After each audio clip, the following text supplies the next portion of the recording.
வணக்கம். தகவல் அறியும் உரிமைச் சட்டம், அதாவது ஆர்டிஐ ஆக்ட்ல ஒரு சூப்பரான ஆனா நிறைய பேருக்கு தெரியாத ஒரு பவர்ஃபுல் டூல் இருக்கு. அத பத்தி தான் நாம இன்னைக்கு ரொம்ப டீடைல்டா பார்க்க போறோம். வாங்க ஆரம்பிக்கலாம். எப்போதாச்சும் நீங்க ஒரு ஆர்டிஐ அப்ளிகேஷன் போட்டு உங்க கோரிக்கை முழுசா நிராகரிக்கப்பட்டதுன்னு சொல்லி ஒரு பதில் வந்திருக்கா? நிறைய பேருக்கு இந்த அனுபவம் இருக்கும் இல்லையா?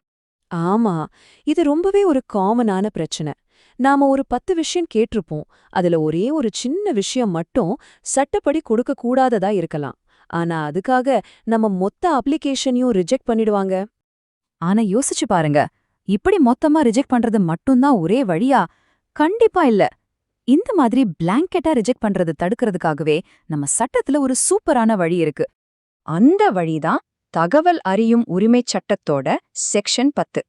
இது நம்மளோட தகவல் அறியும் உரிமைய பாதுகாக்கிற ஒரு முக்கியமான கவசம்னே சொல்லலாம். இன்னும் சிம்பிளா சொல்லணும்னா, ஒரு பெரிய ஃபைல் இருக்குன்னு வச்சுக்கோங்க. அதுல ஒரே ஒரு பக்கம் மட்டும் ரொம்ப சென்சிட்டிவான தகவல் இருக்கு. அதுக்காக அந்த மொத்த ஃபைலையுமே உங்களுக்கு தரமாட்டேன்னு சொல்ல முடியாது.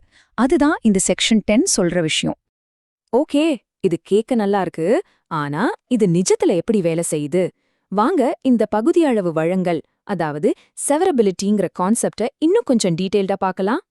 சிம்பிளா சொன்னா, செப்பரபிலிட்டி அப்படிங்கிறது ஒரு டாக்குமெண்ட்ல சட்டப்படி விலக்கு அளிக்கப்பட்ட தகவலை மட்டும் தனியா பிரிச்சு எடுத்துட்டு, அதாவது அதை மட்டும் மறைச்சிட்டு மீதமுள்ள எல்லா தகவல்களையும் நமக்கு கொடுக்கணுங்கிற கொள்கைதான்.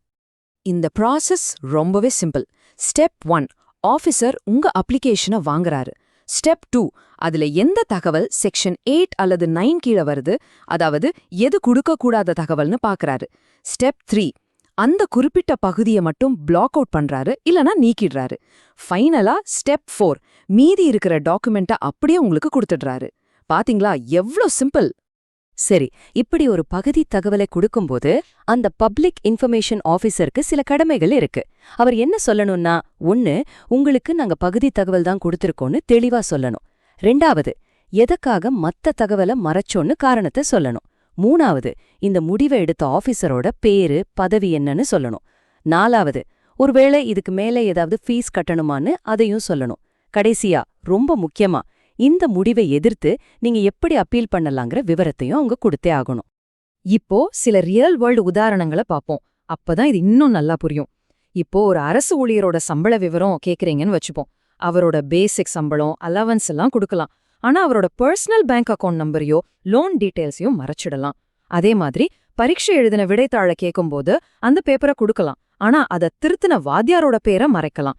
டெண்டர் டாக்குமெண்ட்ஸ்ல கூட ஒப்பந்தத்தோட கண்டிஷன்ஸ்லாம் கொடுக்கலாம். ஆனா அந்த கம்பெனியோட வர்த்தக ரகசியங்களை மட்டும் மறைச்சிட்டு மீதியை கொடுக்கலாம். இதுதான் செக்ஷன் 10ஓட பிராக்டிக்கல் அப்ளிகேஷன். ஓகே, செக்ஷன் 10னா என்ன, அது எப்படி வேலை செய்யுதுன்னு இப்ப நமக்கு நல்லா தெரியும். இப்போ ரொம்ப முக்கியமான கட்டத்துக்கு வர்றோம். இந்த அறிவை எப்படி நம்ம ஆர்டிஐ அப்ளிகேஷன்ல பயன்படுத்துறது, வாங்க பார்க்கலாம். முதல்ல, ஒருவேளை உங்க கோரிக்கைய அதிகாரி இந்த செக்ஷனை பயன்படுத்தாம மொத்தமா நிராகரிச்சிட்டார்னா கவலையே படாதீங்க. உங்க கையில இருக்கிற அடுத்த அஸ்திரம் மேல்முறையீடு தான். அதுதான் உங்களுடைய பவர்ஃபுல் டூல். உங்க முதல் மேல்முறையீட்ல நீங்க இந்த ஒரு வரிய மட்டும் சேருங்க. பாருங்க எவ்வளவு பவர்ஃபுல்லா இருக்கும்னு. அதிகாரி சட்டத்தின் பிரிவு 10ஐ பயன்படுத்தி விலக்கப்பட்ட பகுதிகளை நீக்கிட்டு மீதி தகவலை எனக்கு கொடுத்திருக்கலாம். ஆனா அவர் அப்படி செய்ய தவறிட்டாரு. இது உங்க கேஸ ரொம்ப ஸ்ட்ராங் ஆக்கிடும். இது ஒரு வழி. ஆனா இதை விட ஒரு பெட்டர் ஐடியா இருக்கு. எதுக்கு ரிஜெக்ட் ஆனதுக்கு அப்புறம் அப்பீல் பண்ணணும்? அதுக்கு பதிலா நீங்க முதல்ல அப்ளிகேஷன் போடும்போதே அதுலயே செக்ஷன் 10 மென்ஷன் பண்ணிடுங்க. இது ஒரு ப்ரோஆக்டிவ் ஸ்டெப். உங்களுக்கு இன்னும் தெளிவா புரிய வைக்க இப்போ வருவாய்த்துறைக்கு அனுப்புற ஒரு மாடல் அப்ளிகேஷனை பார்க்கலாம். இதுல மத்ததெல்லாம் ஓகே, ஆனா இதுல இருக்கிற 5வது பாயிண்ட், அதுதான் ரொம்ப ரொம்ப முக்கியம். பாருங்க, அந்த 5வது பாயிண்ட்ல என்ன எழுதியிருக்குன்னு. தகவல் அறியும் உரிமைச் சட்டம் பிரிவு 10 படி நான் கோரிய தகவல்களில் ஏதேனும் பகுதி சட்டப்படி விலக்கு அளிக்கப்பட்டிருந்தால் அப்பகுதியை மட்டும் நீக்கிவிட்டு மீதமுள்ள தகவல்களை வழங்கும்படி கேட்டுக்கொள்கிறேன். பாத்தீங்களா, இந்த ஒரு வரிய உங்க அப்ளிகேஷன்ல சேர்த்தாலே போதும்.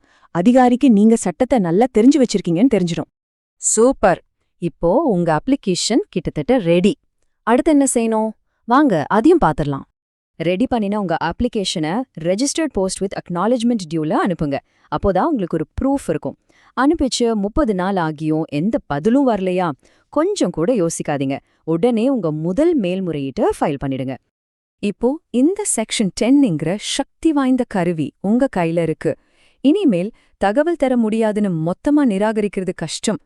சொல்லுங்க, இத பயன்படுத்தி நீங்க கேட்க போற உங்க முதல் கேள்வி என்னவா இருக்கும்?